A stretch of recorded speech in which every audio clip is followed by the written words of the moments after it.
అందరికి good evening.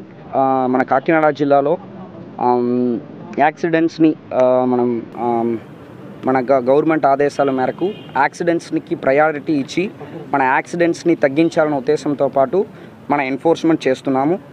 దానిలో ఒక భాగంగా మన ట్రాఫిక్ పోలీసు ఈరోజు మన ఎన్ఫోర్స్మెంట్ చేస్తున్న భాగంగా ట్రిపుల్ రైడింగ్ మాత్రం స్పెషల్ డ్రైవ్ కిందకి ఫోకస్ చేయడం జరిగింది. ఈ ట్రిపుల్ రైడింగ్లో మాత్రం దాదాపు ఒక 110 to 120 వెహికల్స్ని మనం పట్టుకోవడం జరిగింది. జనరల్లీ దీనికి మోటార్ వెహికల్స్ యాక్ట్ 128 సబ్సెక్షన్ 1 ప్రకారం మనం 1200 రూపీస్ ఫైన్ ఉంటాయి. సో కాకపోతే మన అందరికి కూడా కౌన్సిలింగ్ అనేది ఇంపార్టెంట్ కాబట్టి ఫస్ట్ ఒకసారి మన కౌన్సిలింగ్ ఇస్తున్నాము. కౌన్సిలింగ్ ఇచ్చి మైనర్ ఎవరెవరు బండి నడుపుతున్నారో వాళ్ళ పేరెంట్స్ని కూడా పిలిపించడం జరిగింది. సో మన పోలీస్ తరపు నుంచి, కాకినాడ పోలీస్ తరపు నుంచి విజ్ఞప్తులు ఏంటంటే పేరెంట్స్ ఎవరు కూడా చిన్నపిల్లలకు బండి ఇవ్వద్దు.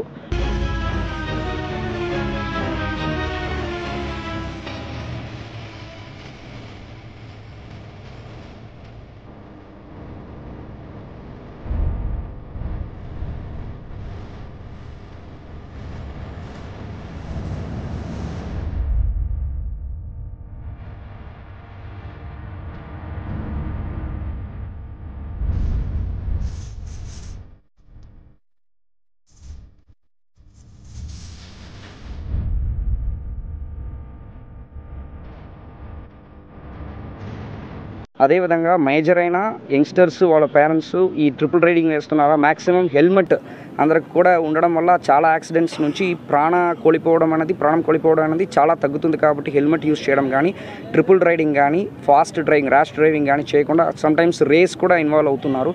ఇలాంటివన్నీ చేయకుండా పేరెంట్స్ కూడా పిల్లలకి వాళ్ళు ప్రాపర్గా ఇన్స్ట్రక్షన్స్ ఇవ్వాల్సినది. ఒకవేళ పోలీస్ స్టేషన్ తరపు నుంచి కౌన్సిలింగ్ ఇవ్వడానికి కూడా మనం సిద్ధంగా ఉన్నాము.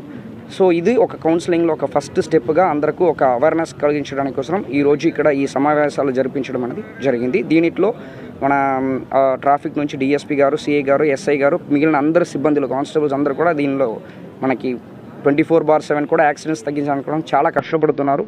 యాక్సిడెంట్స్ కూడా తగ్గిస్తున్నాము. ఇది ఇంకా ఫ్యూచర్లో కూడా కొనసాగిస్తామని చెప్తున్నాను. Thank you.